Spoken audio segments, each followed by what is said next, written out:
Hey everyone, thank you for your time and thank you for your curiosity. Before we begin the episode, I know this is not usually where I go for, but just wanted to remind you and let you know, of course, that toward the end of our episode, the information, or at the very least, the video and audio, won't match up as much. Something happened right before post.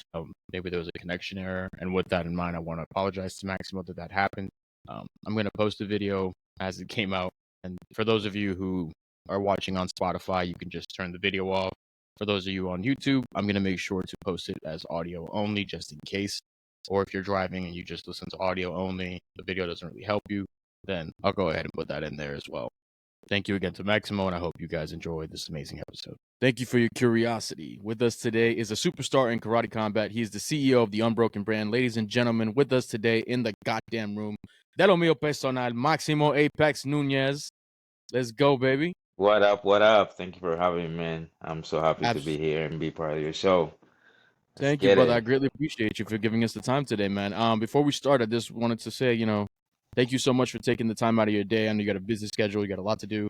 So thank you for this. I know that a lot of the individuals that have been looking forward to this are like, hey, I really want to know more about Maximo. What's he really like behind closed doors? Because we see your fights. They're amazing. We have a blast watching them. Thank you. Thank But you. that's something we definitely want to give you props for, brother. Thank you again.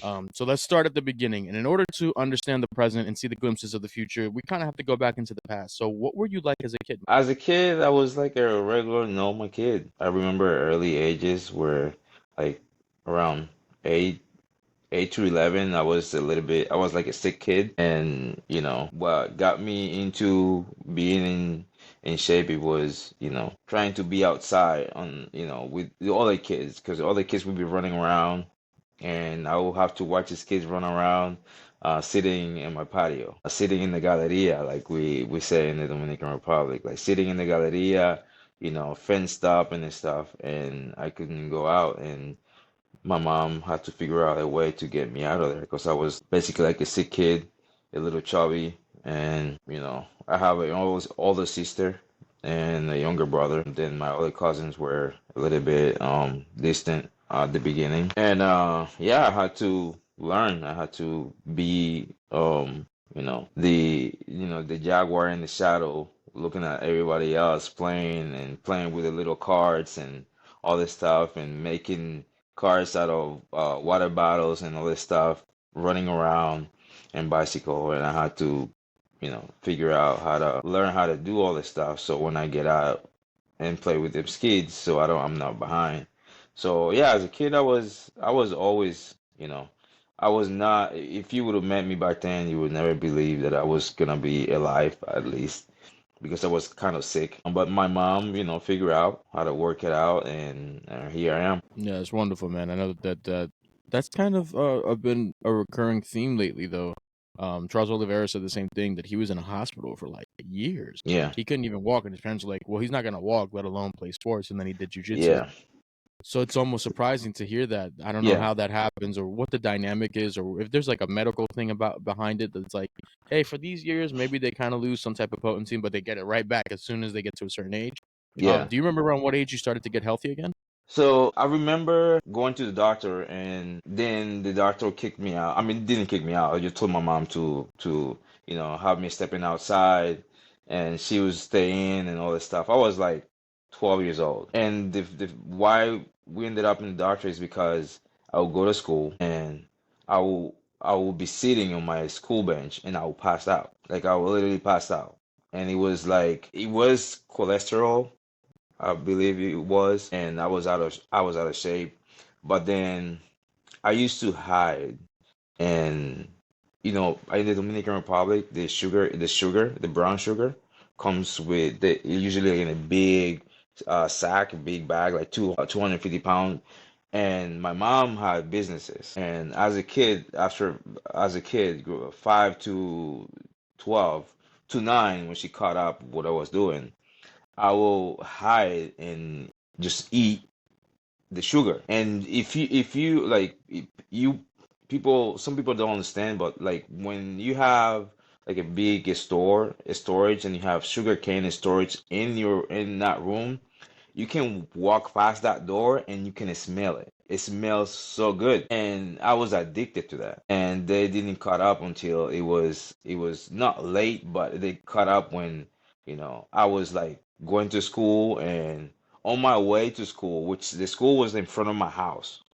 So if you see some of the videos about when I go back to the R, the school I went, it was in front of my house. I would walk to the school, and we would line up for the Pledge of Religion, the flag, and the national anthem and everything. And I was standing in line, and I would throw up, and they would take me to the office, get me cleaned up, and then I would go back home, change uniform, go back to school, and then my mama had to run and cross the street to get me because I was passed out, and they didn't know what it was, and it was because like I wake up in the morning and I'll get spoons of sugars and I'll eat it. And I'll basically eat it, empty belly and everything. And, I would get coffee and I'll put like a lot of sugar in it. Like, it has to be like super sweet because it's not like the sweetness. It was mostly like the caramel, smelly. Yeah, it was like the essence of it. You know what I mean? And yeah, so the doctor basically told my mom, listen, if you don't do something, you don't figure out, you don't take care of his nutrition, you might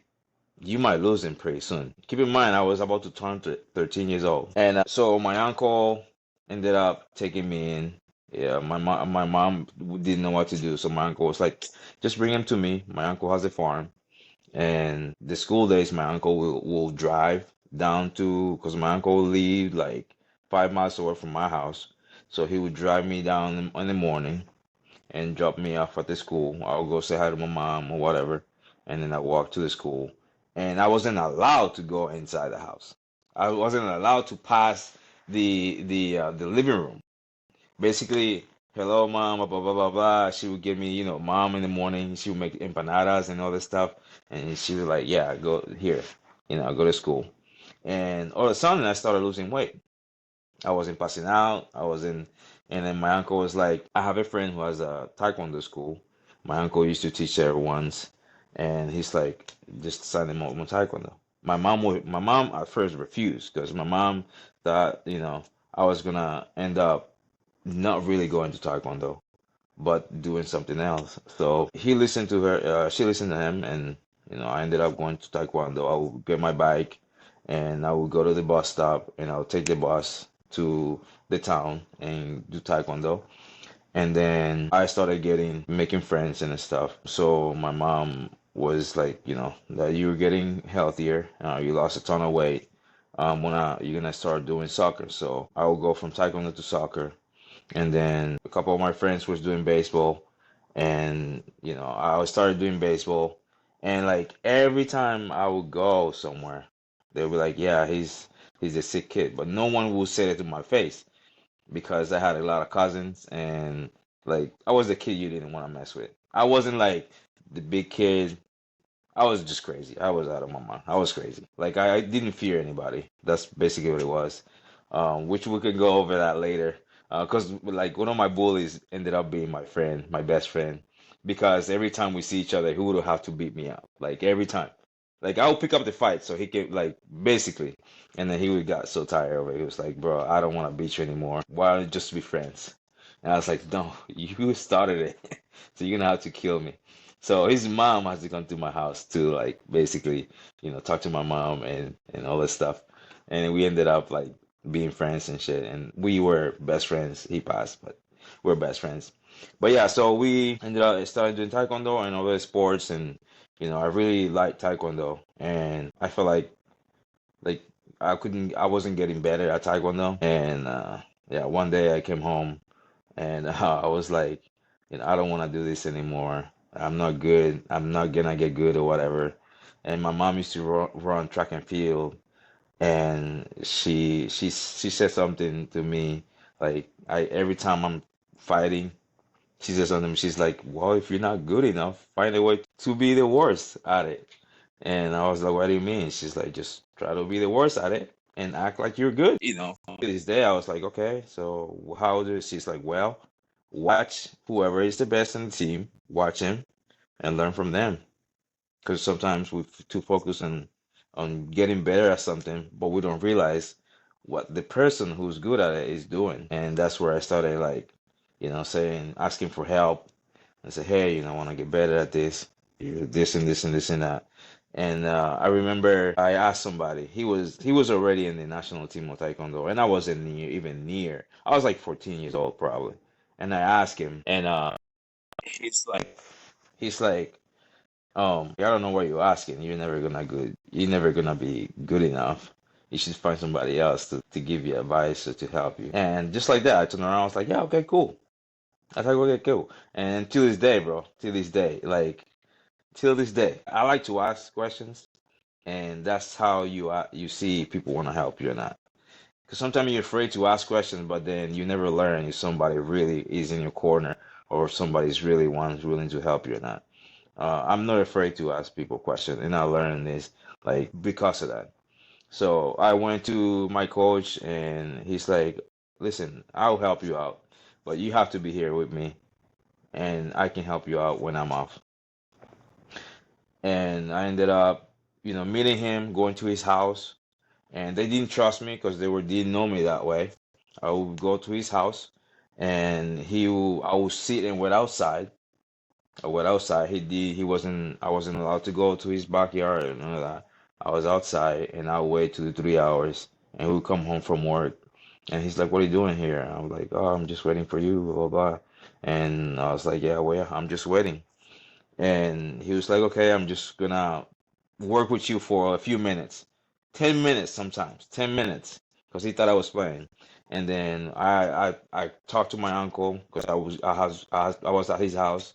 At this point, I started going to my house, and he said, "I'll help you out." And then from there, we started going, and I said, "You know what?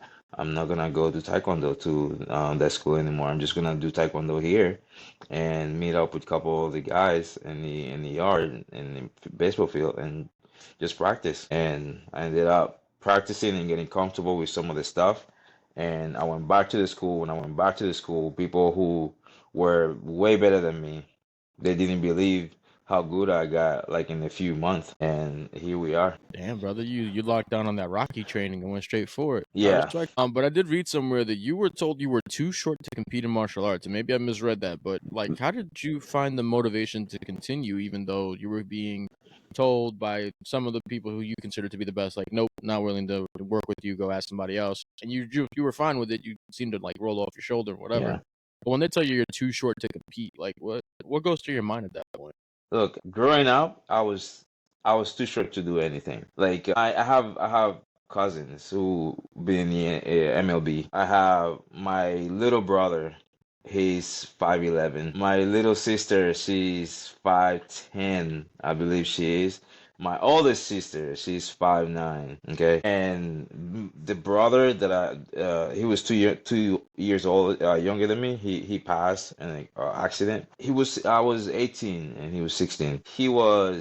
I believe he was 6 feet tall. And the fact that I'm small, I understand.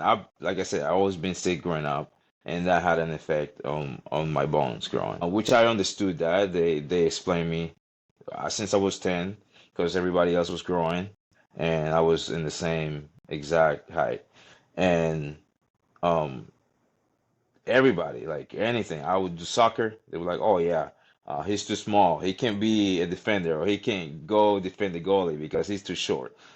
Baseball, same thing, and basketball, same thing, and then taekwondo all the time.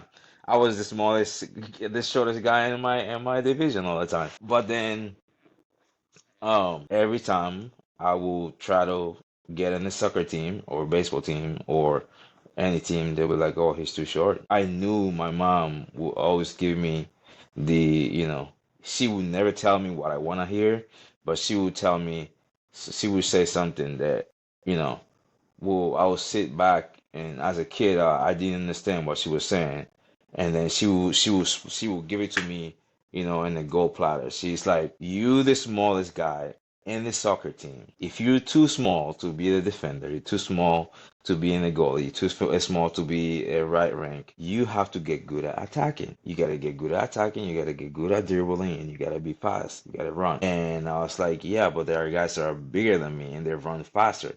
And my mom was explaining, yes, at the long run, they can run faster. But when you take off, it'll take him a second to catch up with you, and you can do something. That was in soccer, and I started doing this in soccer. And same, I would sit down and watch everybody else. When it was taekwondo, I used to do the same thing. I used to sit down and watch everybody else train. And guys that will compete and beat me on tournaments, that was to me that was a blessing because then I would be like, oh, okay, I had to figure out how to pass his front hook. I had to figure out how to pass his side kick. I had to figure out how to set him up so he can throw his spinning hook kick, so I can score points.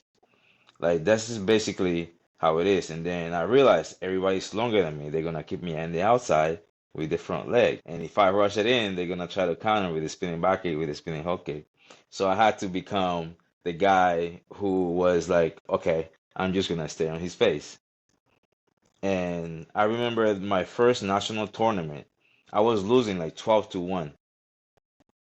Like 12 to 2, I said at most. And then the third round came, and I knocked him out with a spinning hook kick because he gassed out trying to keep me outside. He gassed out scoring points, and I just needed to get close once. And like, and there were guys who were like taller than me, skinnier, taller, and strong and fast. And I had to figure out how to get in there and get better. And the same thing I do on mixed martial art. Like everybody can be stronger and anybody can be faster than me, and I just have to go in there, figure out how fast you are.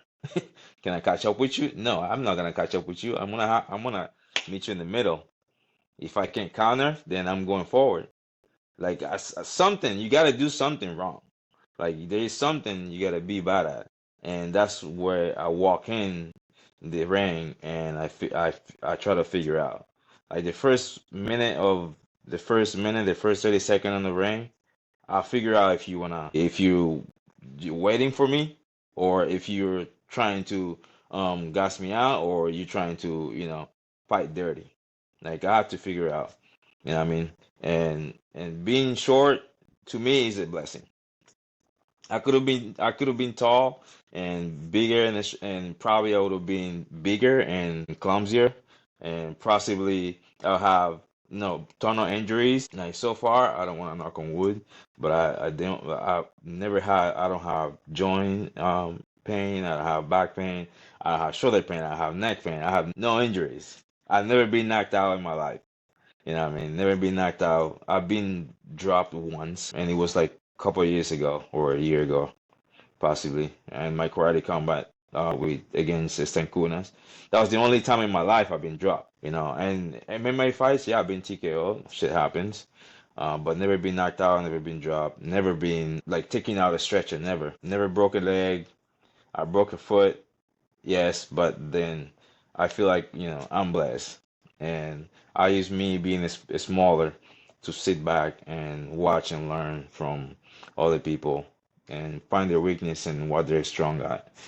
So, yeah. Yeah, man, that worked. If it works, it works, and it clearly does. I've watched your fights already and seen all the work you've put in. So you've continued to excel and go better. hmm Going back to the time when you go back to Taekwondo, you go back to the school, you continue to train. You got your black belt in Taekwondo, hmm and then you got into the Dominican national team. Yeah. What was that like? That was crazy. And then it didn't last for long, but when something is yours and you work hard, and sometimes you feel like, oh man, I'm working hard for this, but I'm never gonna do this and do that. I never thought about doing taekwondo. I never went to a tournament thinking, oh, somebody's out there to get me into the national team. So we show up at a tournament, like a random tournament. We show up at a random tournament, and the one of my guys, we ended up being really friends. He is still out there. He's not doing taekwondo anymore. But there was a tournament, and I was a red belt, and he felt sick. He couldn't compete. So, but we competed in the same weight class.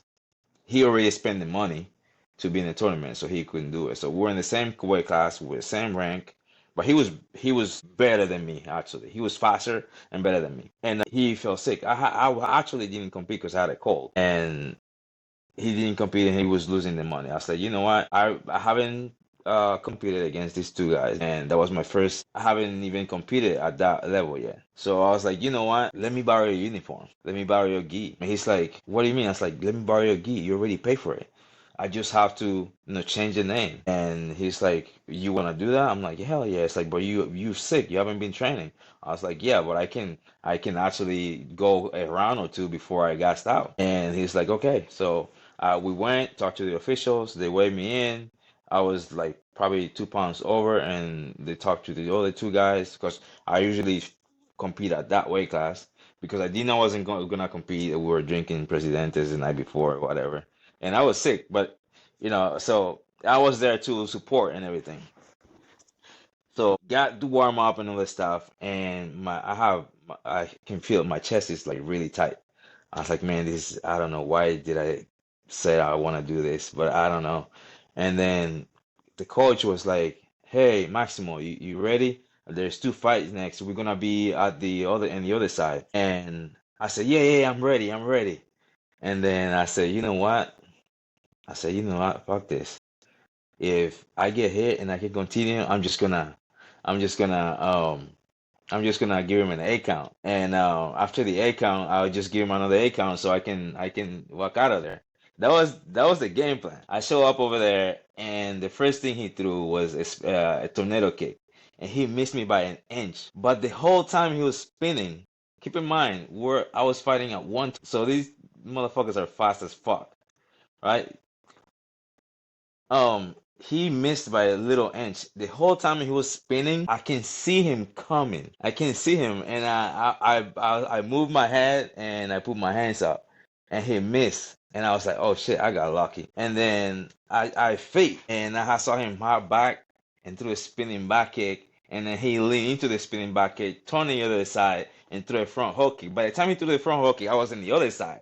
I was like, okay, I'm doing good. I look at the clock. There's 1 minute and a half left, and I was like, he's gonna come strong because he see me running. I'm actually literally running, and he just came in straight at me, and I threw a front hook kick, and he was actually in the air, and I got him with the front hook kick. I touched his helmet with it, and he fell. So they gave me the 4 points plus the 8 count, I was like, cool. So they gave him an 8 count, and they fixed his helmet, and there's 30 seconds left.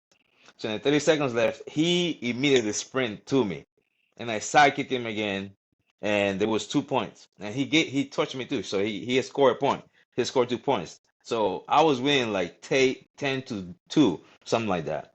And I sat down, gassing out. Keep in mind, gassing out, and my coach was like, Maximo, just keep it up, just keep him away, because he's gonna come strong.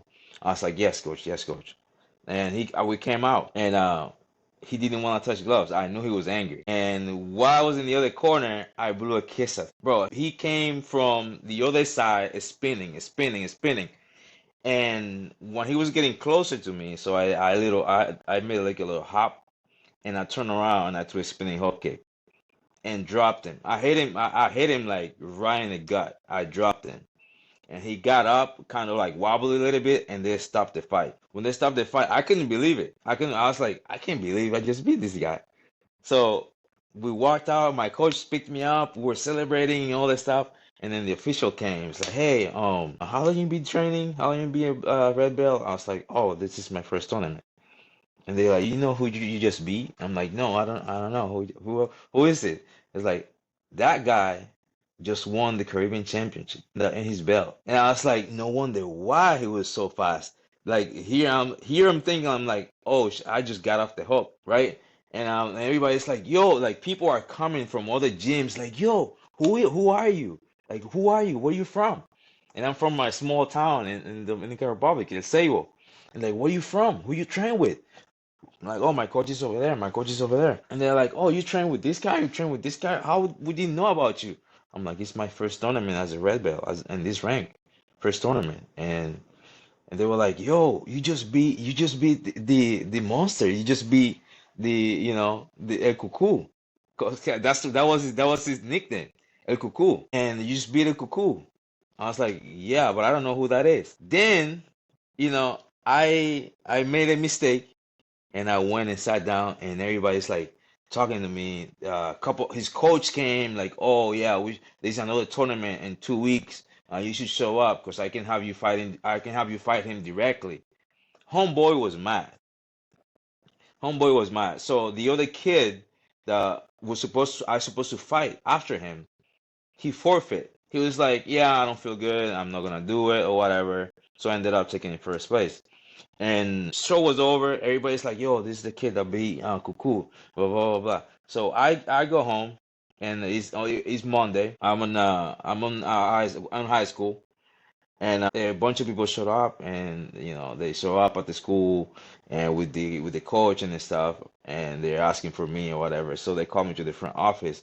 And I was like, shit, I didn't do anything. I don't know why they called me to the front office. And I was like, I know we wrote some stuff in the bathroom. Somebody might have rat me out.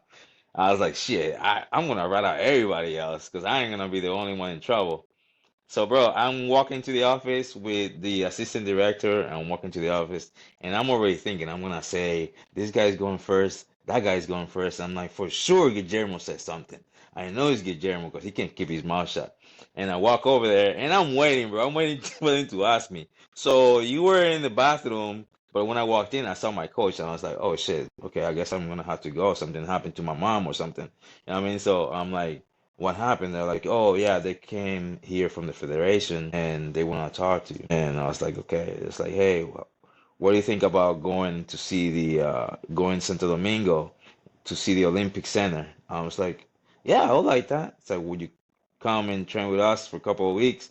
And in a couple of weeks, I was like, yeah, I like that. And I ended up going over there. And that's what got me over there. Because I was like, you know what? I'm just going to do this because I have nothing to lose. But then I remember going in there and I'm like, shit, this guy is trying to kill me. And I was like, you know what? I'm not gonna quit. I'm just gonna be here. I'm just gonna do what because I can see all his moves. But I didn't realize, how good I was because I was never tested that way. And so, like, and that was the first time from, growing up that I was like an underdog that nobody knew who I was until I went in there and showed my face and they see that I was entertaining. I wasn't running around, holding, I wasn't doing any of that, and I beat him on his own game. So that's always been the thing. That's why every time there's a challenge in front of me, and they say, "Oh yeah, you're the underdog," and I was like, "There we go again. I'm gonna have to prove these motherfuckers wrong," and that's what always happened. And since that time, every time I go to a fight, and I believe myself to be the underdog, and some of my coaches will tell you, I'll be in bed at midnight, and I can't sleep, and I text. There's one of them. I'll text him, "Yo, you awake?" And he'll be like, "Yeah, I can't sleep." And I was like, "Do you wanna hold miss for me a little bit?" Keep in mind, it's midnight. It's midnight. Sometimes it's 2 a.m. I was like, okay, I'll meet you at your house, and I drive to his house, and we do meets, we do shadow boxing, we do something, and this is me. And when I'm fighting, it's worse. When I'm fighting, if you're traveling with me, I'm gonna wake up at 2 a.m. and I'm gonna put my sauna suit on. I'm gonna put all the heavy shit on me, and we're gonna work. That's basically because I'm the underdog. I see myself as the underdog. I see myself as the guy who's 38. And I see myself that I'm a slow. I see myself like I have no cardio. And I see myself like I don't have a good head movement and I don't have a good reflex. And that's where people make mistake. Reflex is number one on mixed martial art. If you have zero reflex, it doesn't matter how fast you are. You're always gonna get knocked out. You're always gonna get dropped. You have to trust in your reflex. And anybody asks me, that's also always I tell them. Trust in your reflex and work on your reflex. So yeah, that's how Absolutely. we got there. That's phenomenal, man. That's hilarious, though. I was laughing over here, but I like to mute the mic so I can, you can get the story through. Yeah, yeah. Oh man, that's freaking hilarious. You just beat up the guy who just won the Caribe title, and Bro, then you're like, he literally everybody since that time, everybody was like, "Who is this kid? Who is this kid? Who is this kid?" And some of them didn't know my name. They used to call me Enano. They used to call me Enano because I was shorter. I was the shortest guy. So this kid, till this day, like people in my neighborhood call me Enano. You know, to this day. But you know, after a guy like Arcangel comes out and he's the Duende Malvado, being an Mm-hmm. enano is no longer a problem because now that's a Mm-mm. respected title. Now we know not to fuck with that person. Yeah, So and it's not like a bully in a bully sense. It's like basically, it's like it's like a love nickname because I have a sí, lot of adults call me like enano or whatever, enano or chaparrito, like what I mean? Yeah, chaparrito. Or even in school they call me Little Max. I was freaking 18. Like you call me Little Max. So, but yeah, yeah. at least you had fun with it, man. That's wonderful. And you seem to have a great sense of humor. You Mm-mm, deal with it mm-mm. well. So you had an unbeaten Muay Thai record of 8-0. What did you take away from competing in Muay Thai? Like when you went through that full process from start to finish, was there anything that you picked up in the sport that you were like, you know what? I can really benefit from this by using X, Y, Z. Yeah, on Muay Thai, I learned is Muay Thai you gotta have balance and you have to be really in control of your weapons. Like I said, a lot of people see mixed martial art as I'm gonna go out there and punch him, knock him out on all this stuff. Muay Thai is the game of like who breaks first. We see when the two Rams are like bouncing each other's head, you're like, man, why they do that to each other? You know what I mean? It's who break first, right? But then when you put that together and be like, oh, you know what? I don't have to go head to head and see who break first. What if I can figure out how to, make sure I use my Muay Thai skills with my Taekwondo skills and my boxing skills to and also being smart in there, be able to read, be able to read, be able to read. Because what people don't really do much is they don't read. And for you to read somebody's style, you have to sit back, let your internal driver be internal and be your external driver be external. You can't try to switch them both at the same time because you're gonna fuck up. You know what I mean? You're gonna fuck up. Like if you're good in computer and like I'm a maintenance technician. If you're good in software and stuff, and say, hey Maximo, do you want to grab my computer real quick and do that for me and my software, and then I'll go ahead and fix that AC. I'll be like, man, I don't think that's gonna work. So that's what you gotta think about it when you're fighting. And I see it this way. You already have the skills. You train every day. You train every day. You have the skills. You got the 1, 2, 3, 2. But what if you can't place them right? Okay. But then you have two people driving externally. You have your conscious, you have your mind, and you have your skills. There are in the same in the same seat. There's a driver, there's a passenger. You know what I mean? But then there is somebody that should be sitting behind to see what's in the blind side.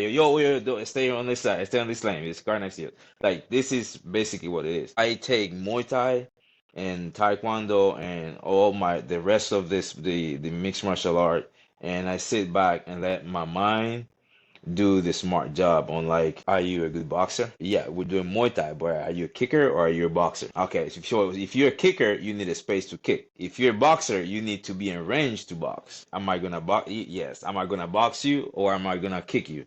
No, I'm gonna turn this into my game. I'm gonna box you when I want, and I'm gonna kick you when I want. I'm not gonna sit there for us to bang each other and then figure out who's the strongest or who takes the most. You probably can take more shots than me. Do I want to figure that out? No, I'm not gonna try to figure it out because after this fight, I want to go outside and take pictures with my friends and family, and I want to look good. I don't want to look like I went to war with somebody and bare knuckle fight. You know what I mean? I want to look good. I'm afraid to get hit? I'm not afraid to get hit. Do I need to get hit? When it comes to sometimes take some hit, yes, you will, because this is not baseball. You're gonna get hit, and you have to be ready to take him. But at the end of the day, I'm not gonna go bang 2-1-2s like Vanderlei Silva and Rampage Jackson or Vanderlei Silva and Crocop because we're going at each other. No, no, no. This is art. We're gonna do art, and if you don't see as art, I see as art. I'm gonna paint a picture, and I'm gonna break what's gonna give you a speed, I'm gonna break it until you don't have more speed, and then I'm gonna finish the job. And if I don't finish it, I'm gonna make sure I'll give you PTSD because when you see me out there, you're gonna be like, oh shit, I beat Maximo, but damn man, I don't want to fight him again. That's basically how I train. I don't train like, oh, I'm gonna go in there and knock him out. I want to go in there and show him that I don't just train my skills. I train my brain. That's why I do a lot of puzzles. I like to do puzzles. I like to listen to what do you call it? Some trivia. I like to listen to trivia because it's good. It makes your brain work. And if you can have an internal driver and external driver, then you basically it's not gonna work. It might work, but at some point your physical driver is gonna give up. And this is the physical right here. That's gonna give up. You're gonna start getting injuries and all this stuff. And then the mental drive, the internal driver is gonna, hey, let's go, man. Why are you so slow?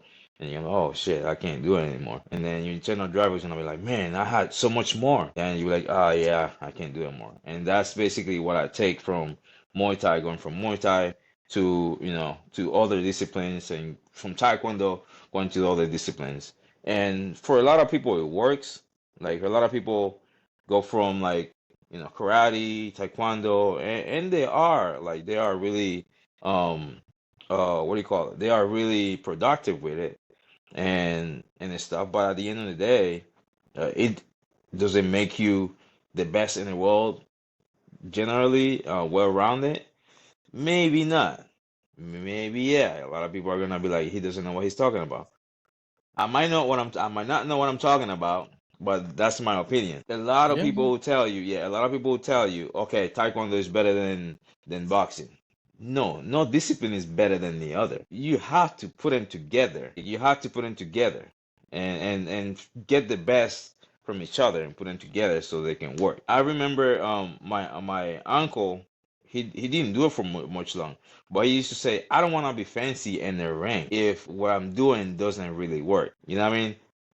You have to make sure the basic things work, because then the fancy stuff will come.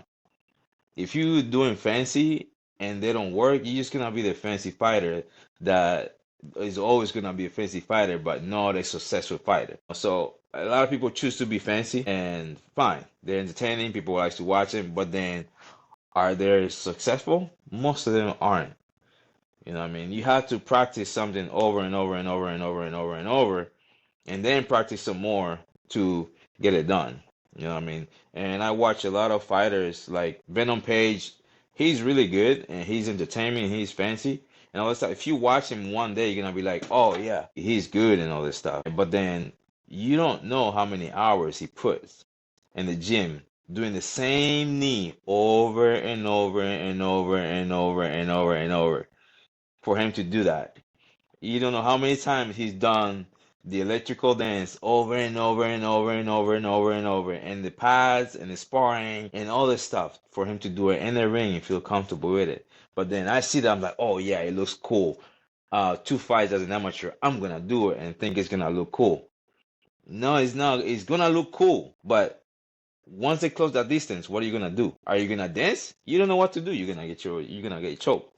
If it's MMA, you're gonna get dropped. If it's boxing, you're gonna get knee and elbow if it's Muay Thai. So, what I mean, you have to find a balance when it comes to like disciplines. Like I can go from Muay Thai, straight Muay Thai to a spinning back kick immediately. And I don't have to think about it and I don't have to telegraph it. I can go from Muay Thai stance to Dutch kickboxing and go, and I can sit on my punches like a boxer. I can blitz like a karate guy. Am I a karate guy? I'm not. I'm a kickboxer, and I call myself, a mixed martial artist because I can go in either way. Same thing as jiu-jitsu. I have a brown belt in jiu-jitsu. I mean, people don't see me grappling, but I'm in the gym every day. Am I posting videos of me sparring people? Maybe a little video. It's just I don't like it. I don't like to show, what I do in the gym just to get attention. I just do it. I just do it. Sometimes I'm just training. People, hey, let me take a video of you doing this. I'm like, oh yeah, send it to me. Then I'll post it. But like me posting the phone and go to show people that I'm good at something, I just don't do it. But yeah, going back to your question, Muay Thai to mixed martial art, Muay Thai got me the confidence I needed, but the being comfortable in the ring in front of people, Taekwondo helped me out with that.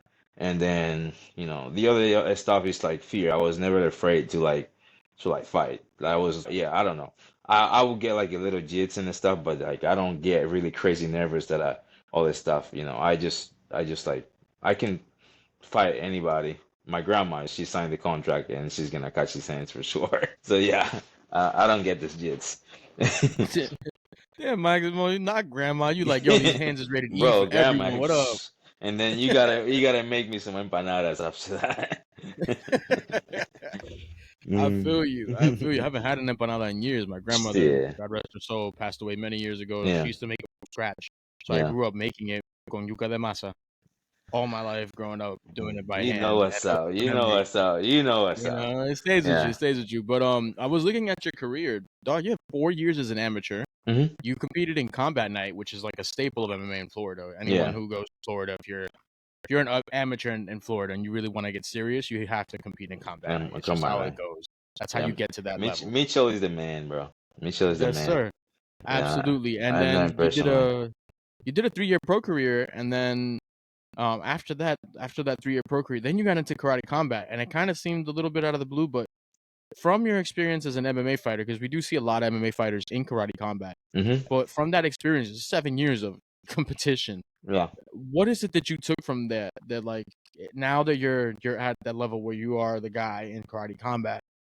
What did you learn from that time? And also, like, what wisdom could you impart to a fighter who's like, hey, I did it for 7 years. Here's the 3 things you really need to pick up quickly. So let me say this. I see myself as a showman. Like I enjoy fighting. I enjoy fighting, and I don't do it to oh, see me everybody. You know what I mean? Or like, oh, I'm tough. Or oh, I'm pretty. You know what I mean? Oh, I'm in shape. No. The three things you gotta take from fighting in front of people is you have to block everybody. In one of my blogs, I say this. Fighting is like, say, not as important as that, but it's basically a metaphor. It's like you say, hey, I wanna, you know, I'm gonna have a baby. You know what I mean?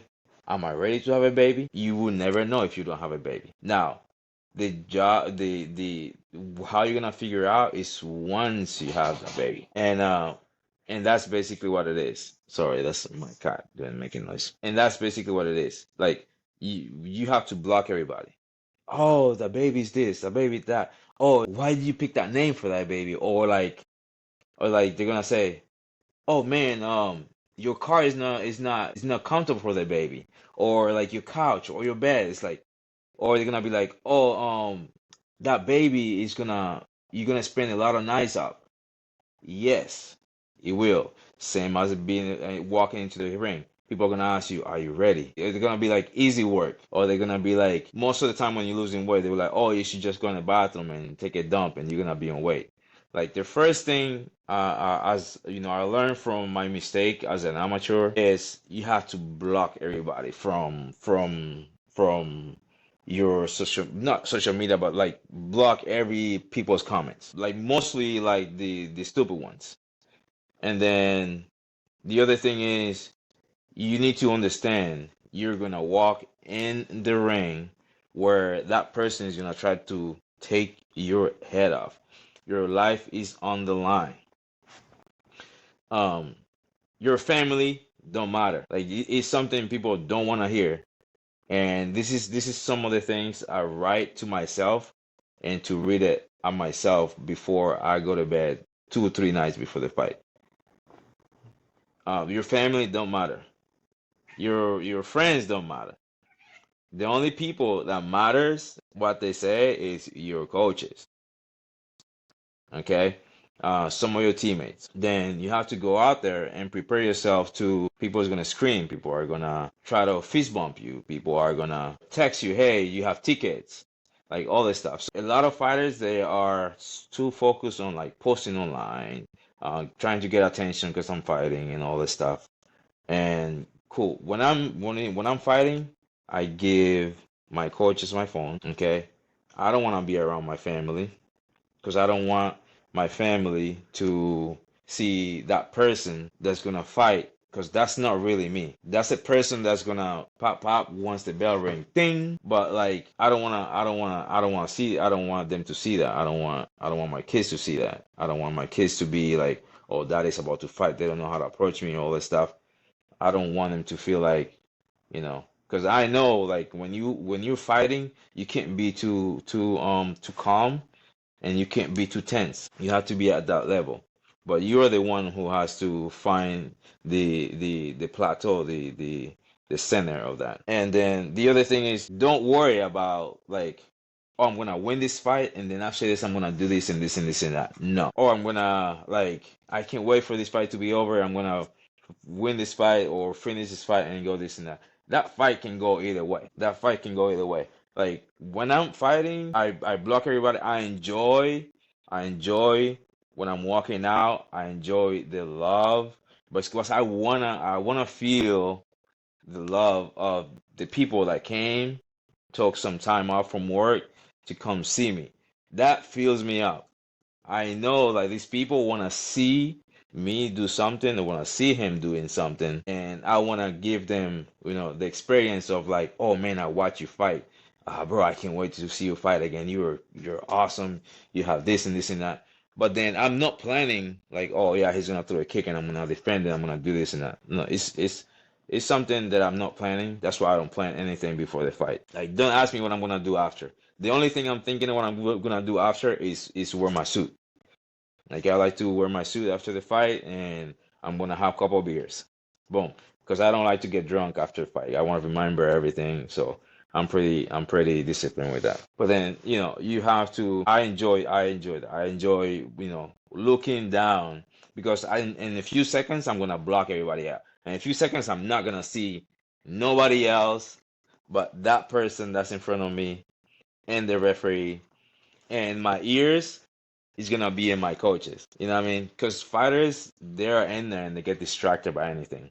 Like you can land like a kick that's super loud and people make noises, and immediately you lose focus and you like following, you're riding that wave of like everybody's like, oh my god, let's go, let's go, let's go, and then you boom and you get hit with something that you're not supposed to get hit. Like you have to remember that you dancing, the bell rings, you're dancing a 3 minute song. Don't lose the rhythm of that song. Like the whole time I'm playing that song, and the only rhymes I'm listening is my coach is rapping behind me. That's the only thing I'm listening. It's my coach is rapping behind me, and then obviously we have signals when they call for something. It's not it has to be done immediately, and that's some other thing. The other thing is you have to be ready for things that happen in the ring that you're not ready, which like you like I remember my third Muay Thai fight. I broke my right foot. I fractured my right foot. Like I was stepping and I can feel my bones like literally crave is scratching each other underneath the shin guards. And I never reacted. I never give him like a sign of pain. And that was in this at the end of the first round. I low kicked him and I kicked his knee bones. And I wasn't ready to take that. And I was like, I sat down and I said to my coach, at that time was a friend of mine. He doesn't train anymore. He usually comes, but not really. I said, I think I broke my right foot. He said, okay, so kick him in the face with that foot and then punch him. Cause, I think he's running from your power. And just like that, I walked out. I threw a couple punches.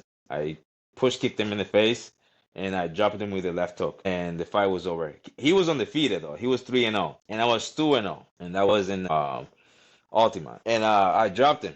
They gave him an 8 count, and by the time the 8 count was over, he couldn't stand up, and I won. But then I wasn't like, oh shit, I broke my foot. I gotta stop the fight to check my foot. No, no, no. I was like, I'm already here. I already made the investment on my foot, so fuck that.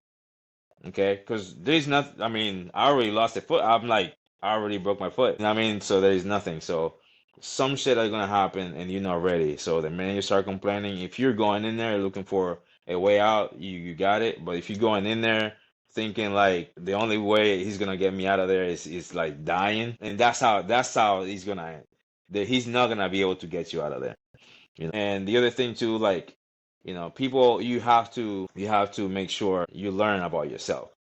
Like if you know you can break, you have to try to find people in the gym that will break you all the time. And I had to learn that. I had to learn that for myself. Like doing MMA, um, I went from a 7-year white belt to a blue belt to be undefeated on grappling. Same thing, 7-0, beating black belts and grappling as a purple belt to, losing my first grappling match to a black belt as a purple belt. And I didn't lose anything. I knew he was better than me, but I didn't go in there to run. I went in there to do my best to get the submission, get out of there. Same thing I do in fighting.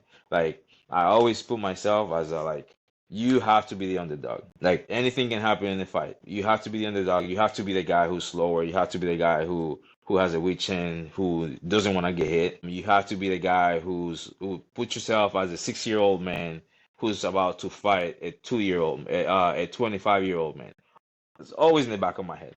Always in the back of my head. I'm like, okay, I'm 60, he's 25. That's basically what it is. I'm like, he's got to hit me if he can. He got to catch me if he can. And I'm going to hit him, and I'm going to be in his face. So that's basically, what people have to learn when they're getting from one discipline to another. Plus, if you have like a good amateur career and you go into pro, we made a lot of mistakes. Like, I'm a good grappler.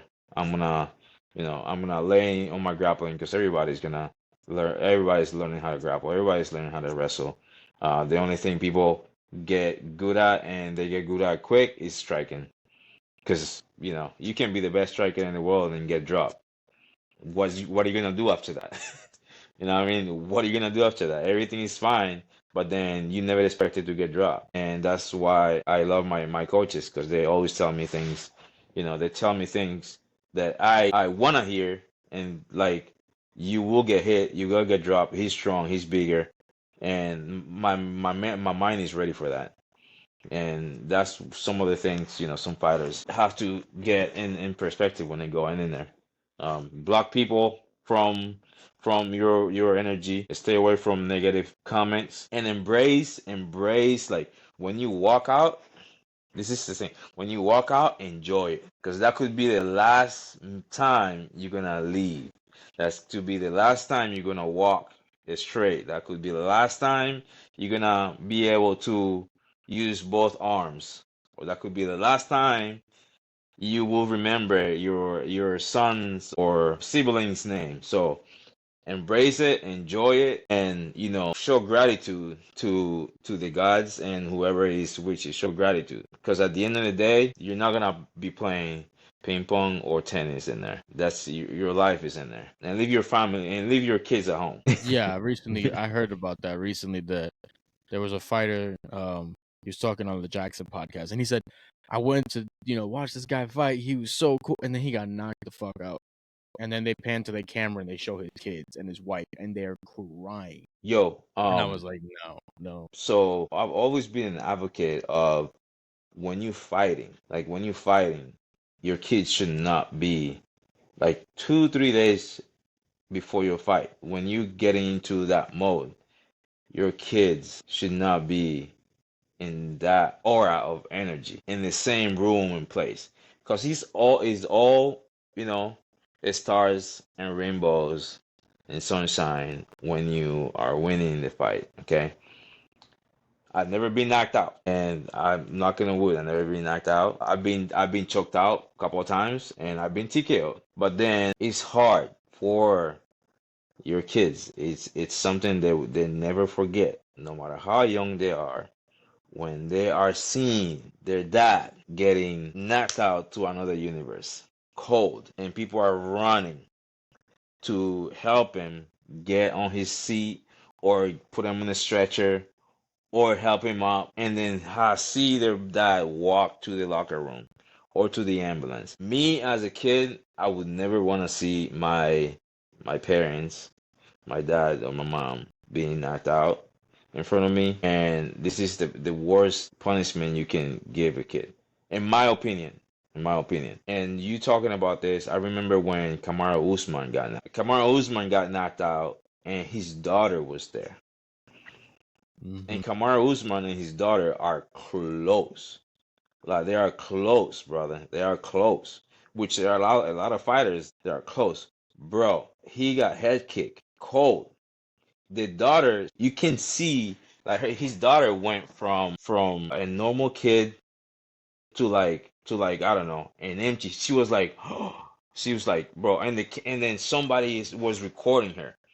And I think they took down the video, but it was like I was like looking at the next day, looking. I like to look at the press conference and some of the videos people post or whatever, bro. And she was like, she was gone.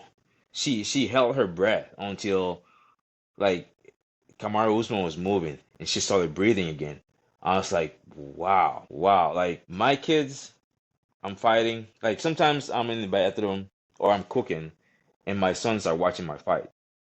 And I had this conversation with somebody the other day, and I walked out, and I was like, "Yo, it's so weird. Like I'm looking at myself on the TV, like, and I'm right here in the freaking kitchen cooking, helping the kids, taking them to soccer or whatever.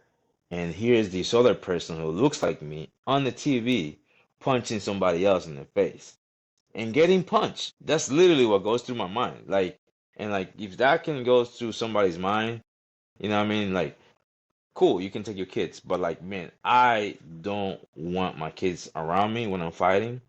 And then the other thing I have in my blogs is that back in the day when there was the gladiators, and there were gladiators who used to fight for money and send money to their families back in the villages, and there were gladiators who got caught in the rebellion, and there were sacrifices. So the gladiator who were caught and there were sacrifices, they will hunt their families and bring them to the arena to see their dads get chopped in pieces by, you know, armor gladiators that would have the advantage of, you know, getting, cut by a sword and not even flinch because they have an armor.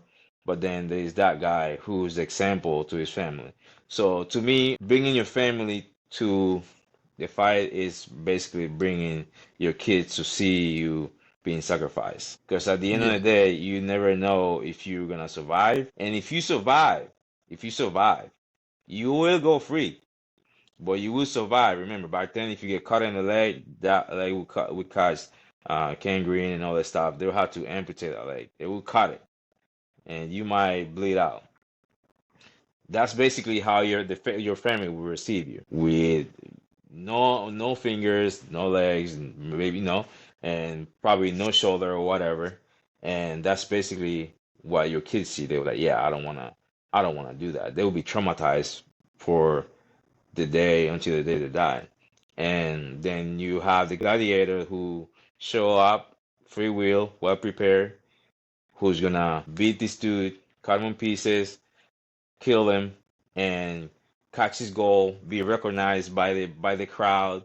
People are gonna shout his name, and he's gonna grab gold, put her in his little thing, and ride his horse home and be like, "Hey guys, I got the win." Or, "Hey guys, he's the body and he's the gold. He died, but he fought, so he still had the gold."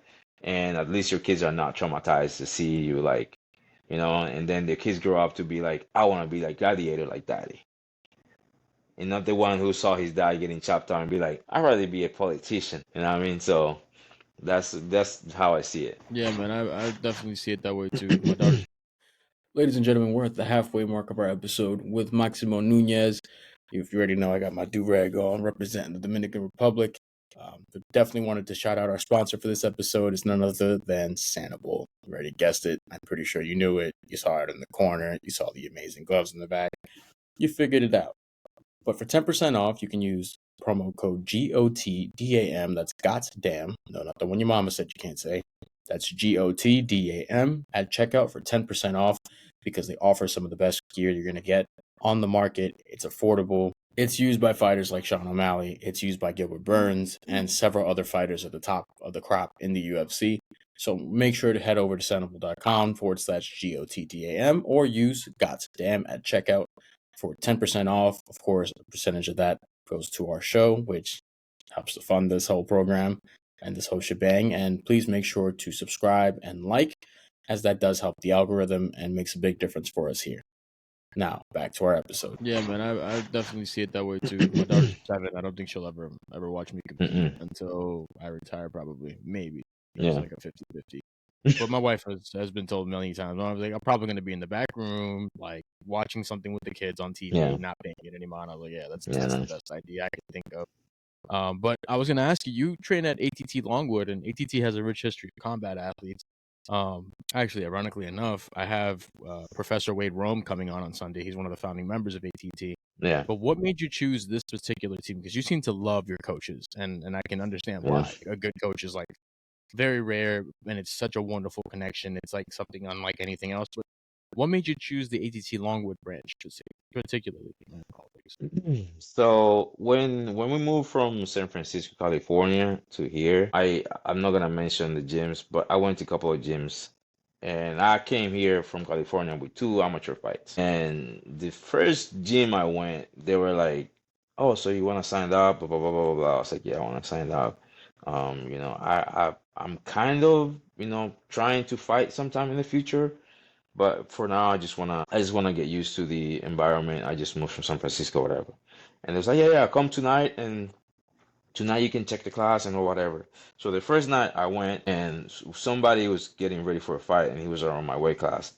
And I took class, and by the time we had to like switch pads or whatever, well, the coach was like, "Hey, there's a guy here. He's fighting a couple weeks. You seem to have a good striking, and you seem to know what you're doing. Do you want to give him a couple of rounds?" And I'm like, first day, I don't know anybody but myself. And even the guy who was with me, I think it was a girl actually. The girl who was holding the pads for me, it was a girl. She had short hair. She was holding the pads for me. I forgot her name because it was like my first night, first class. And I was like, I've been to 2 gyms now. I've been to already been to a gym, and I know how some gyms are kind of like that. I was like, nah, I'm out of shape.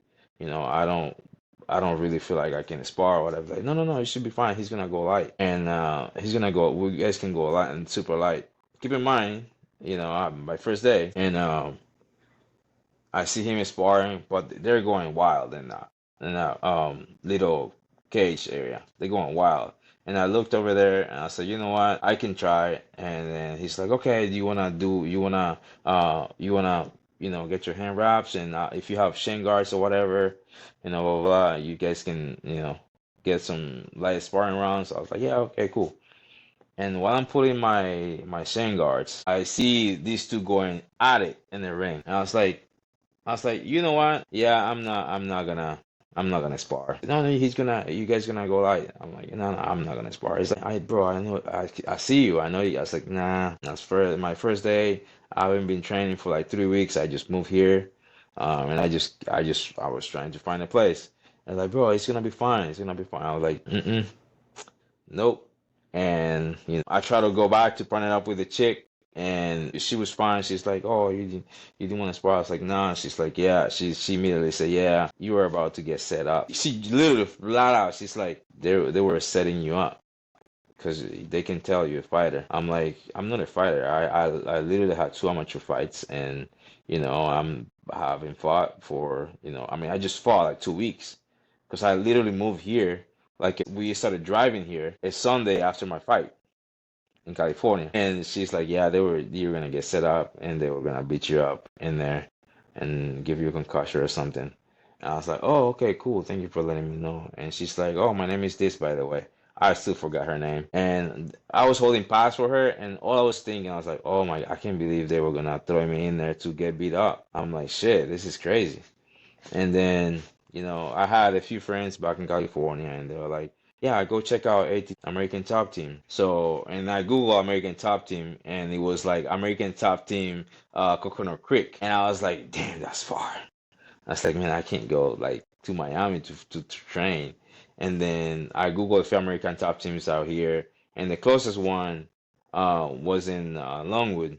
So, and I look at the schedule, it said they open at 11. So I showed up at 11 a.m. And I remember to this day, I was sitting at the door waiting, and then a guy named Mark came and said, "Hey man, what's up?" I was like, "No, just waiting for him to open." And I introduced myself. He's like, "Oh, okay, cool. I'm Mark. I'm an instructor here. Blah blah blah." He's like, "Just give him a minute. You can come in. You can sign the waiver, and in the meantime." And I said, "I don't want to spar." He's like, "No, hell no. We don't do that here." I'm like, "Oh, okay, cool, cool." And he's like, just sign the waiver, and then it's boxing. It's gonna be boxing. Jose is gonna be teach class, and then after that, I can talk to you about the memberships if you wanna, sign up, or if you wanna just keep trying out, whatever. So yeah, I talked to him. I took class. Jose talked to me. He's like, "Man, you look good. Have you trained before?" So I talked to him, but I was kind of like, hard to get because I already knew somebody tried to set me up in the other gym. So I was like, just responding with short answers. You know what I mean? And then Mark talked to me. He said, "Yeah, the membership is this, and that." I was like, "Okay, cool. I'll come back, this day to see the Muay Thai class, and then to see which program I'm gonna take." Came for the Muay Thai class, and then taking Muay Thai, I remember one of the fighters. His name was Caleb. Caleb, Caleb. Damn, I forgot. He's gonna hate me. But yeah, Caleb. He's my boy. So Caleb, he's like, I partnered up with him, and he's like, "Man, you got good kicks." Listen, I was like, "Yeah, I used to do Taekwondo," but I'm just keeping it short. And he's like, "Why don't you stay after class? Because they're gonna do an extra pad work, and you can meet some of the fighters, so you can get comfortable." And I'm like, he gonna set me up. And I was like, I sit and watch. It's like, "Yeah, cool, cool, cool, but I think you can do it because you got good kicks."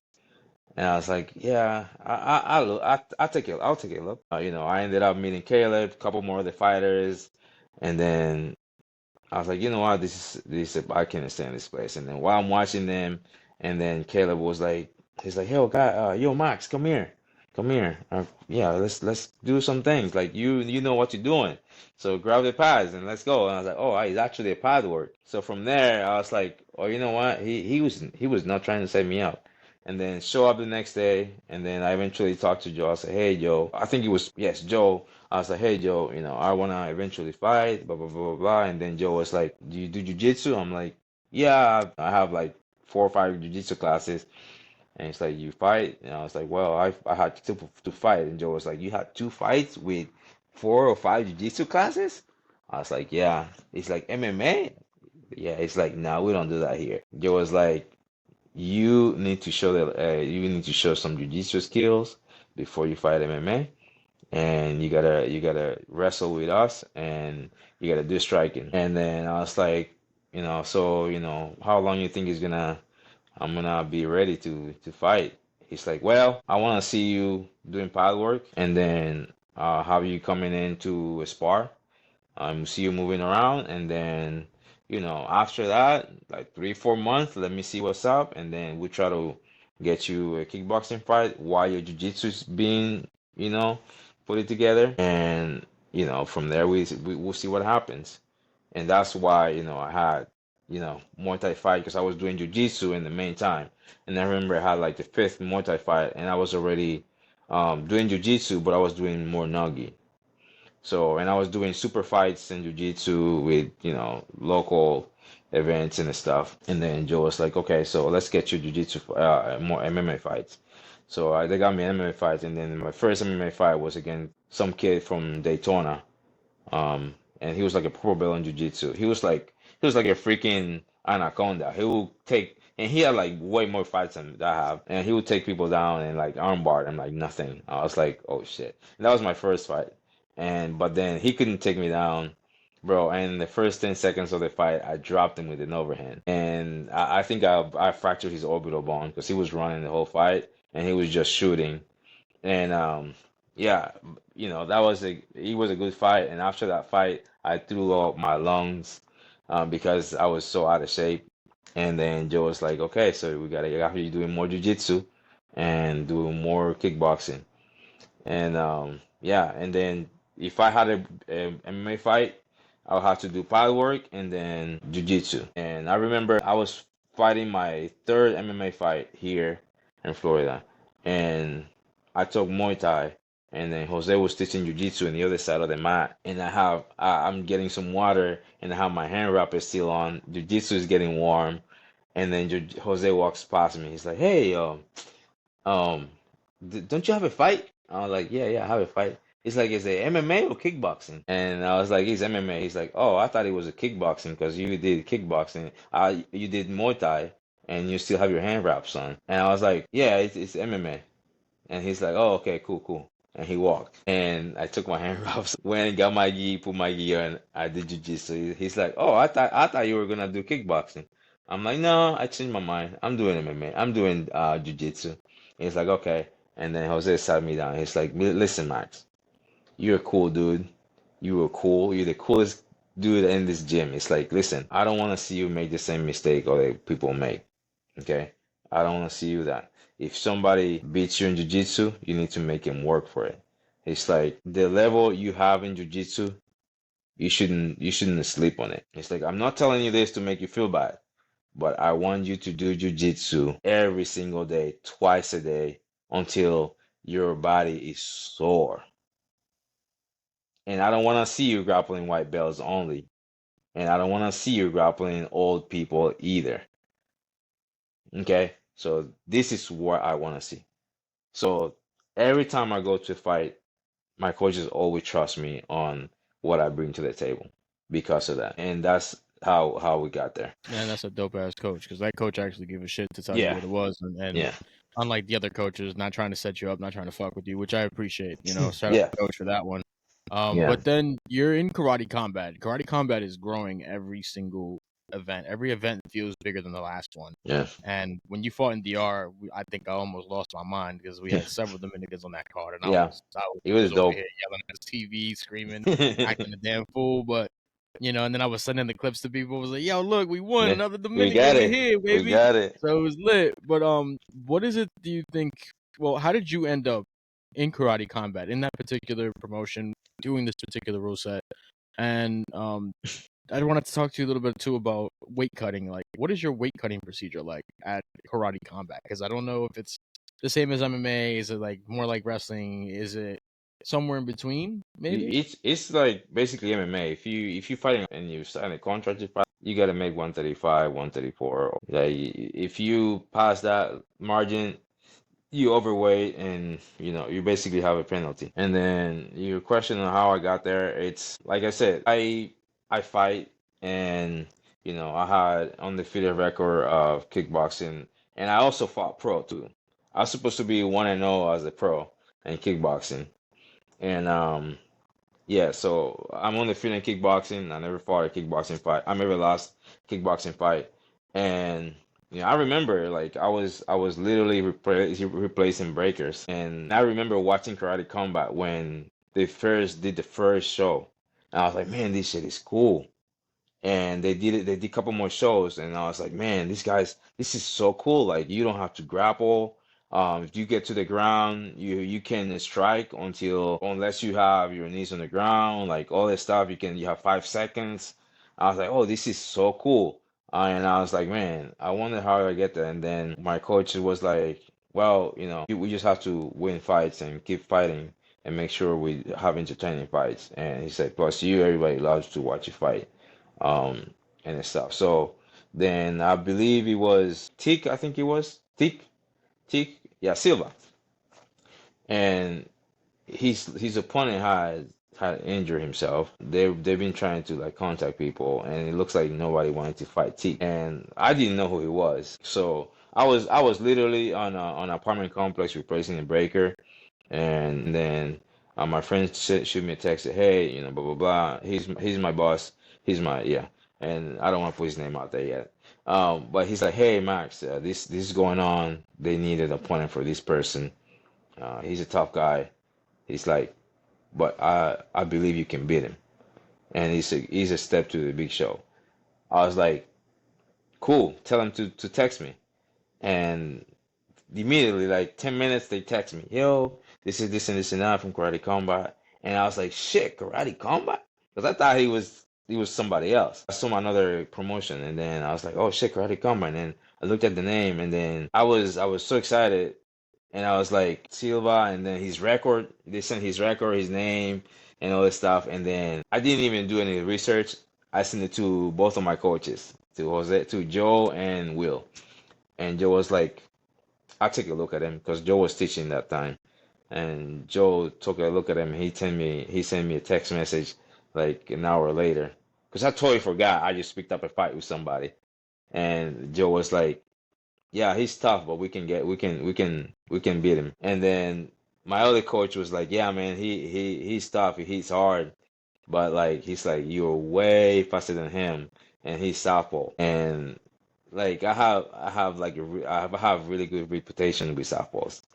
Like, cause I fought a lot of softballs, and we have like plenty of softballs in the gym, and it's hard for them to get to me. So yeah, so we took the fight, and then when they announced the fight, I have friends in Chicago. They keep in mind it was like 8 days or 9, 10 days away, less than 2 weeks, and I wasn't even like I was probably like a little heavier than I was used to because I just fought like a month before, and I was just recovering and all that stuff. Which the fight didn't last long. I ended up finishing him in the first round, MMA fight. And yeah, my friend from Chicago sent me a video of Teak knocking somebody out to the moon. Like he knocked him out bad. Like it was bad. And my heart dropped. I was like, he's like, this is the guy you fighting? I was like, yeah, that's the guy I'm fighting. He's like, oh my God, bro, what why? I'm like, I mean, it's like, yo, look at him. And then he sent me a picture of a guy with a fucking broken skull, which is the champion now. He's like, you know who did this to this guy? The guy you fighting. I was like, block. I blocked him. Blocked his number, and then he was like, I tried to text you, but the texts are not going through. And then he texted you on Instagram. I blocked him on Instagram. And Facebook, I wasn't using Facebook much, so I see messages from him on Facebook, but I didn't read the messages. And then I was getting messages from my friends in Japan, because I have friends in Japan. Some of the training partners in the gym, they will be showing each other the videos of Teak knocking people out. And you obviously, when you walk into a room and somebody's talking about you and somebody's sneaking and look at you, obviously you know they're talking about you. And I was like, yeah, what's up? Like, man, yeah, you fighting Teak. He's like, he's strong. I was like, yeah, he's strong. And the only thing I could hear is my coaches telling me, yeah, don't listen to them. He's big and strong, but you fought bigger guys too, and the stronger guys, and they couldn't get you out of there. And he only has one thing, which is his left hand. And I was like, yes, you're right. And then we hired a boxer, a lefty, and then we have Corey Marksman, and Corey will give me the hell in that ring, softball. He will like give me red hell. And we hire a couple more guys, and then Jeremiah will give me good rounds. I was basically getting people who fights and won for Teak's fight. And I ended up going in there. I was like, show up in there. When I faced him, I saw him up close. I was like, yeah, he's big. And we were talking whatever. And one of the meetings, he came to me and he shook my hand and stuff. I was like, okay, he's strong. But I was like, okay. So that's where I started going. I was like, you know what? Once we go in there, we'll see what happens. And then the whole training camp, we were training on like he was coming after me and all this stuff. And then we walked into the pit and everything. And 30 seconds later, he's still like kind of like figuring out where I'm coming from and all this stuff. And I was like, yep, we got him. We got him. So, and then I can hear he was saying, chop the wood. So, because we changed the names for some stuff on different fight, we changed the names. And I knew he was telling me to, like, make sure I distract him to chop his front leg. So that's where we started, like, chopping the front leg. And he was losing. The first time, I think I threw something at him, and he came back at me with, like, three or four punches, like fast, like fast. So, and I was like, damn, that was fast. And I was like, let me see him do it again. And then he tried to do it again, and I kicked his leg, and that one was the one that actually like hurt him at first. That one hurt him pretty good because he put all his weight in the front leg, and then he was like, okay, now he has to wait before he comes after me. So I was like, yeah, we got him. So yeah, that's how we got there. Hey man, it's been successful. I mean, you definitely have a brand with it, and it's working well. And a Yeah, lot of people recognize you in the karate combat space when they see the logo. They know Maximo's on the card. We know it's gonna be a great fight. yeah, It's a good time for us, especially yeah, that last fight. We were having a blast over here, losing our mind. yeah. But I was gonna ask you, what is your go-to meal after you make weight? What's like the first thing you go straight for? Breakfast, baby. Breakfast. If I'm here in the US, I usually go to, not that they're paying me or anything, okay? Not that they're paying me. If they will see this video and they wanna, give me some free breakfast for me and my family, I'll take it. You know what I mean? If they wanna send me some bread, I'll take that too. But like, I like to go to Denny's. Like after weigh-ins, I like to, you know, breakfast. And after a fight, yeah, breakfast, or I wanna eat a lot of meat. That's my thing. Like, give me meat. And yes, breakfast. Give me breakfast, sausages, eggs, French fry, orange juice, coffee, and then refill and leave that coffee thing here. And then, like, yes, and bring me sausages and eggs. Yeah. That was funny though. And make sure the eggs are running too, so I can have the sausages swimming in there. That's me. Oh my God, the runny egg on top. Jeez. All Yeah. right, so at least we know what you would be eating. You find me at 2 a.m. in the morning, bro, eating breakfast. Hey, I'm not mad at you. You know, you turn into Luffy with the meat, though. I'm Bro, done over shit. here. I'm telling you, bro. I eat. My goal is get fat after weigh-ins and fight. I want to get fat as fuck because I want my body to heal like quick. I mean, not that it gets hurt, but like people don't realize after you fight, give your body that privilege of going crazy. You know what I mean? Like go crazy because you couldn't go crazy. Give him that privilege. I get what you mean. It's almost like you're giving yourself a cheat meal for success, and that's good. Yeah, You should. You should celebrate that yeah, you did that. That's a lot of yeah, work. Those weight cuts and those camps are 8, sometimes 10 weeks. The worst ones are yeah, 12. Like it's not worth all yeah, the stress and then not have something for yourself. yeah. But looking at your current career trajectory, how do you see a fight with the current champion playing out for you right now? Man, that's the fight. I look, like I said, anybody in that division they put in front of me, like I will figure out a way to put my hands on them. Like I don't throw punches to miss. I don't throw kicks to miss. I got great head movement and great footwork. I can change my style from taekwondo to karate to boxing in 1 second. And what these fighters don't understand is that I am the type of person who adjusts to the volume of the music. And I make it look like I'm dancing with the volume of the music, but then I give you a little momentum so you can see that there is a little distance in between the music, the volume of your music, and the volume of my music, because I have to show you that I'm a little bit ahead of you, not too far ahead of you to make you desperate and try to catch up with me. Just ahead of you, just enough for you to feel like you can catch me. And that's what I realized that these fighters don't know. They all think like I gotta be mean, I gotta be rude, and I gotta get on his face. Like I will literally figure out a way to beat the champion. Like I'll figure out a way to beat everybody. Okay. I'm not invincible and they aren't either. They're just human beings like me. And yes, he's the champion, but he's not the king of the division. Anybody can be a champion. Anybody can be a champion, but not everybody can be a king. Yeah. When they walk into the cage, the pit with me, guess whose name the crowd is shouting? It's Maximo. You don't hear people shouting their names. You know what I mean? So he has a title now, but it's gonna be everybody's turn. I want to be the title holder, but I also gonna be the king, not just of the division, but I'm gonna be the king of the whole thing. Because there are a lot of people that fights in their cards, and like when I fight, there are like 20 plus fighters. Which fighter you hear the crowd shouting their name over and over and over? It's me. It's me. It's Maximo. Like people who didn't even know me, like they started shouting Maximo because they hear somebody else shouting Maximo, and that's basically what it is. You can take me to the R. You can take me. If you bring me to Orlando, it's gonna be worse because I got people here, and I'm hoping in Texas. And let me tell you, I'm gonna be the next governor in Texas when we fight.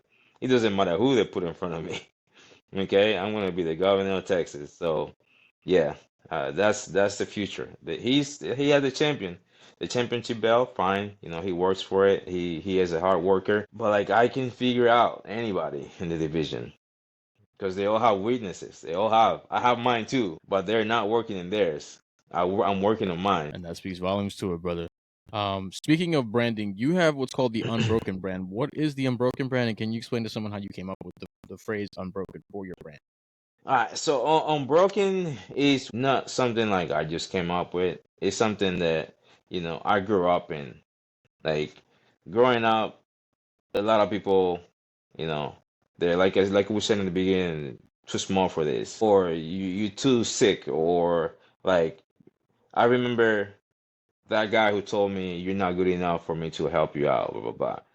I have teachers growing up telling me, "Oh, you're gonna be a delinquent, and you're gonna end up dead. Like you're not gonna be anything." You know what I mean?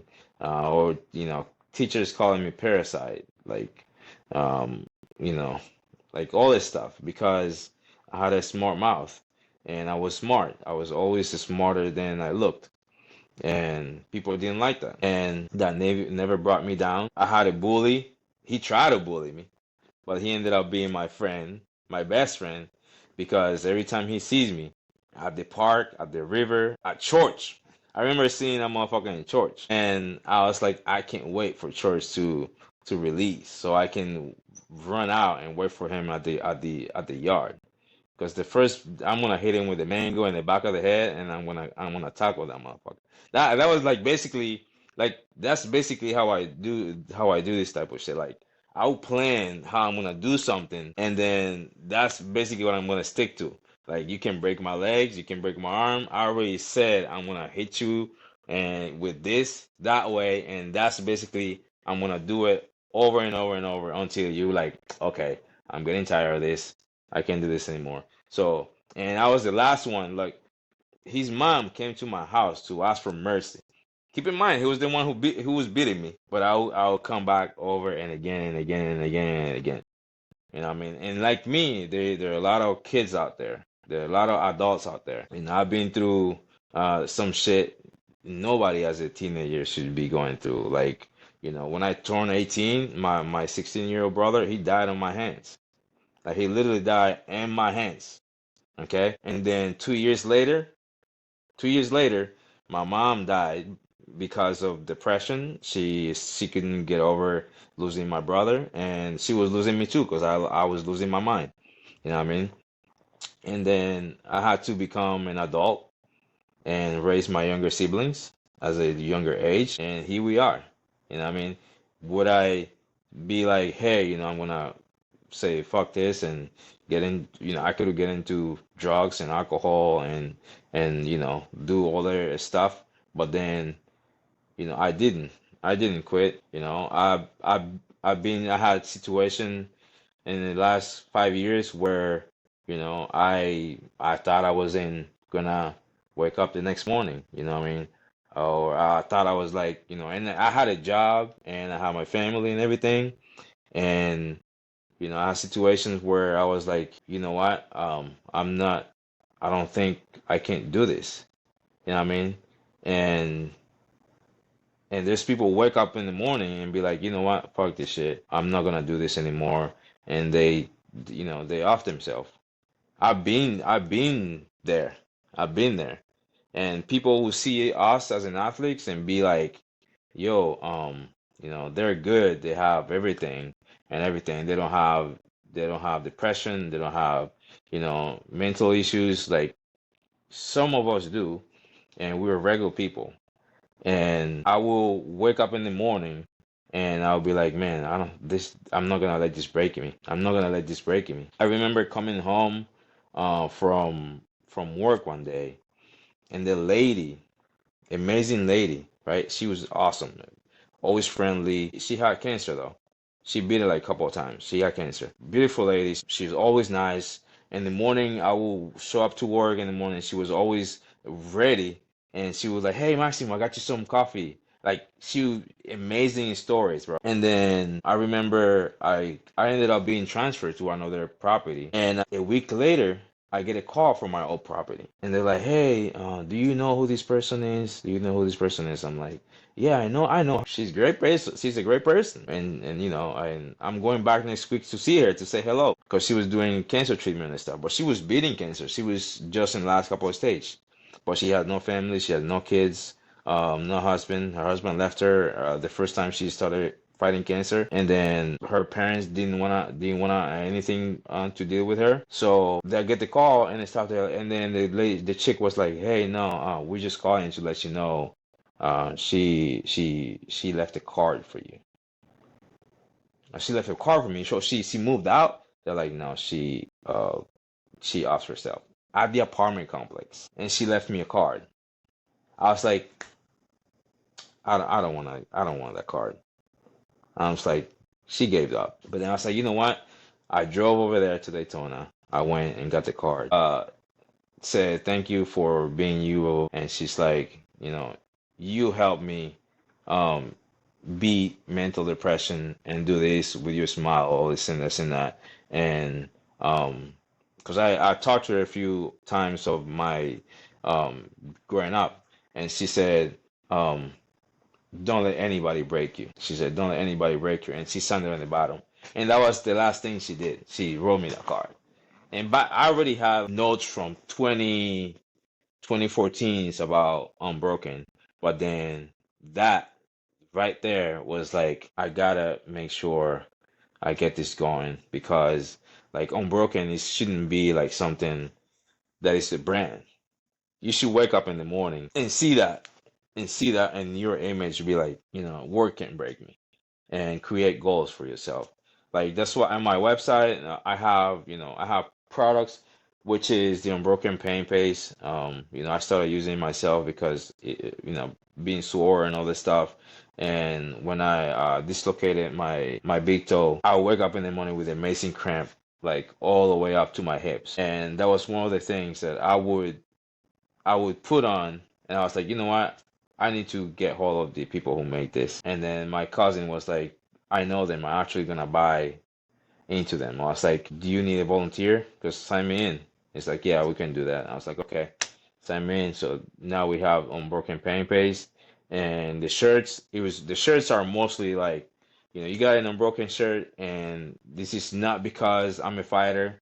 It's because, you are where you are because you didn't give up. They couldn't break you. Like you sitting on that desk right there because, life couldn't break you. And I've been through so much stuff. I've been near death a couple of times. I almost died once. I almost drowned. And all this stuff, it's basically, your book. You're writing a book in your life. You can write something in your book and fucking die and not have anything in your book. You know what I mean? And but when you are dying, you'll be like, shit, what did I do? Like, why didn't I do this? You know what I mean? And that's why, you know, I'm like, that's why I'm unbroken. I've been always an underdog. I almost died. I survived my mom passing, survived my brother passing. People that I know commit suicide. I've survived mental health, and I'm helping people to do the same thing. So why not be unbroken? Because that's basically, it's not just me. It's who you are. You know what I mean? I wear my shirts and go to the store, and people are like, hey, I like that. I like where you get this. You know what I mean? And my friends, they walk into the stores, you go out like to the club or whatever, wearing my shirts, and they text me like, yo, and the next morning I have like 5, 6 orders. It's like people like that. They don't know much about it because I'm not a big deal, you know what I mean? But like being unbroken is who you are, you know what I mean? You are unbroken unless you are, giving up. If you are here, you are unbroken, and that's what people need to understand. It's not just like a shirt and a paint paste or a brand. Like unbroken, that means life couldn't get through you.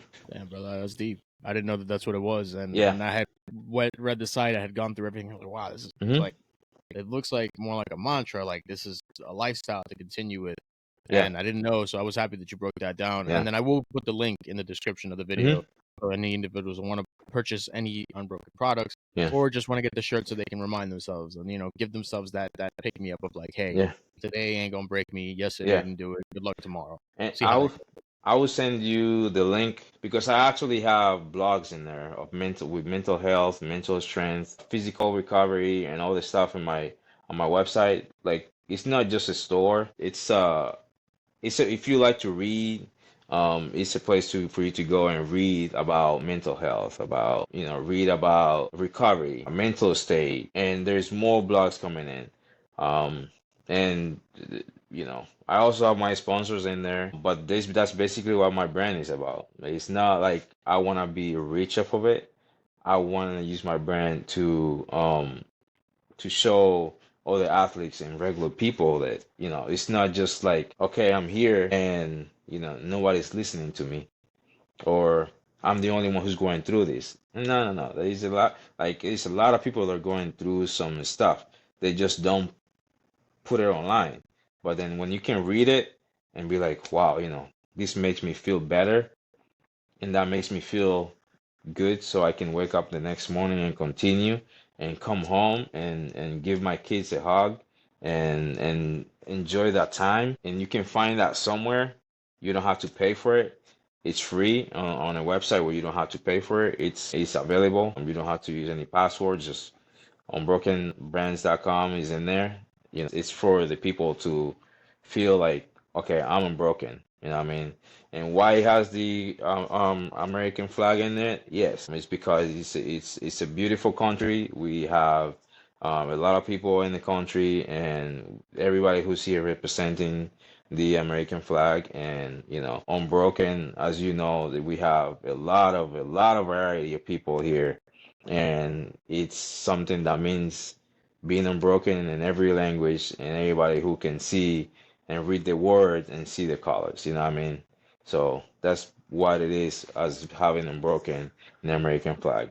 And we have it in different colors, but it's as American top team. We have so we designed this. I'm somewhere in this one, but we have yellow, we have white, we have all the colors, and we have more stuff coming too. So, but unbroken, it's not like, hey, I got some gloves that are unbroken, or I got no. It's who you are. That's amazing, brother. Thank you, man. I appreciate Yeah. that. I also know that it's a bit early in your career, and we still got a lot of time before we Yeah. get to it. But when it's all said and done, when you put the gloves down in the middle of the pit and you walk away, what is it that you want your legacy to be in the combat sports world? Man, I want my legacy to be the guy who figure out how to turn the giant into a small rock. Because I'm this small guy and I can't speak. Even if he was like a big guy, I can't speak like I'm Superman. Because even Superman had a kryptonite to fear from. Okay, and um, my legacy right now, my kryptonite is my kids. These are my kids, and kids are the future of everything. The next generation is the future of everything. Um, I don't want my legacy to be nothing but I did everything for my kids, my grandkids, my great grandkids, and the people that know me, the people that share energy with me, and the people that see me. That's what my legacy. I want my legacy to be. I want my legacy to be Maximo, but Maximo is for forever for everybody. I don't want to be recognized as like a badass fighter. I don't want to be recognized as, the most entertaining fighter. I want to be recognized as a as a human being, as a person who values life and a person who helps other people take care of their life and value their lives. Because just because you wake up in the morning, put your shoes on, and go to Walmart to work every day, it doesn't mean your life doesn't have a value. You know what I mean? Your mind is something that if you don't explore it, you will never know. Because sometimes we wake up in the morning and we work at a job, boring job for 20 years, and that's what we know. But then when you see somebody who works at Walmart and also have all the talent, you'd be like, oh, I didn't know that person from Walmart had that talent. Yes, they do. They just don't know how value that talent and how to expose that talent. So I want to be able to motivate people to bring out their talents because, a butterfly is not born a butterfly, and butterflies are beautiful. You know what I mean? A butterfly is born as a little bug, and then it becomes a caterpillar, and then evolves to be a butterfly. And not all caterpillars turn into butterfly. Some of them die. They die trying. Some of them don't want to become a butterfly because they don't believe that they can become a butterfly, and they just sit and die. But the end is not just being a little worm in a caterpillar and try to be a butterfly. You have to at least try. So when you're in your deathbed, you're not thinking about like, man, I remember when I was young, I should have done this. I should have done that. I should have wrote a song. I should have wrote a book. I should have freaking paint some flowers. You know what I mean? I should have jump over a plane or something with a parachute. Like, you can't do it. You can't do it. And I'm not saying because, like, I have a job, I'm a fighter, whatever. Like, I was told I can't do a lot of stuff. I was told I can't do a lot of stuff. And I'm still proving people wrong. Like, I'm 38. Like, when I'm fighting, people are like, oh, yeah, you're fighting that guy who's 27. Oh, he's gonna do this and this and this and that. I'm like, he could. He could. Am I gonna let him? No. Does he have to try? Yes, he will have to try. So in my mind, I'm not like, damn, he's 27. I'm 38. The minute I think I'm lost. I'm 38, but bro, 25 can catch me. And a lot of us we don't know this. So my legacy, I want my legacy to be like I was the enhanced for people that they thought they couldn't do it. I'm the enhanced product that helped them do stuff by not just being in their life, but by like projecting my message and people reading my message and listening to my message. Because I have my blogs and I have a couple of books coming too. So yeah, All right, can't wait to see the book, man. I'm yeah, gonna lose it. I'm definitely getting a yeah. copy. And then my last question before I let you go, Max, because you give me so much of your time, and I greatly appreciate you for it. What is next for you in your career, and do we have like a fight date lined up yet? Are we doing an event anytime soon? And please tell me we're going back to the Dominican Republic because I want to see that. I'm for sure they're going back to DR. I'm not sure when this year, and then they sent me a date, but I can't disclose that yet. Then, I wanna. There's some things I wanna prove some people like, that can be done. There's a couple of people you know I wanna be able to put my hands on down the road. So, I can, I'm not gonna say, hey, I wanna beat this person and beat that person. Like, I'm not gonna talk like that. I wanna put my hands on them because I believe if I put my hands on them, I can hurt him pretty bad. I know for sure I wanna try boxing. A couple of boxers I believe can catch his hands at any time. You know what I mean? Um, and they're good boxers though. I'm not gonna lie. One of them is a washed out boxer, which he used to be good back in the day. And now he's a washed out boxer. Rigondeaux, he's one. I want to put my hands on him. I know there's another washed out boxer he fought a couple of times, and I don't think he has anything lined up either. I'm pretty sure I can beat Gamboa. Listen, I wish somebody would call me and say, yo, I got $10 for you to beat Gamboa. I was like, signing me in. But I'll put my hands on him for sure. I'll put my hands on him for sure. Both of them. There's a couple more, and then and then in the Muay Thai and kickboxing world, I would like to share the ring with one of the greatest kickboxer and Muay Thai fighters in my weight class in the world, which is Rotang. I know, I knew it. I know for sure we can have a nice, beautiful fight because he likes to bang, and I want to make sure he bangs. And I'm pretty sure we can run it for 3 rounds and a good fight. So that's my goal. And once I get my title in karate combat, I think people are gonna be like, yeah, I think that can happen. Because people will be like, yeah, he's 38, he has nothing to offer Rotain, and he has no following. Yes, I have, 20,000 followings or whatever. But let me tell you, these hands don't need followings. They need follow-ups. That's all they need. That's He all they said they need. do follow-ups. I yeah. They don't Oh need man, yeah, following. brother, They need that's tough follow-ups. though. But you know what? I like that you have those goals in mind. Yeah, And Rigondeaux's that guy that they consider him the professor for a reason. And then Gamboa, I kind of wish that after the Crawford fight he had done things differently.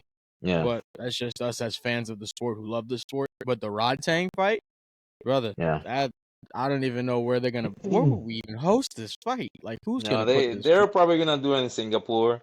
I mean, I know one. They have their fighters and this stuff. You know what I mean? And they like to have their stars fight and this stuff, but they gotta expand down here. And don't get me wrong, like Rotang is the guy. He fought Mighty Mouse. He fought that two-time champ that's right now going on. He's really good too.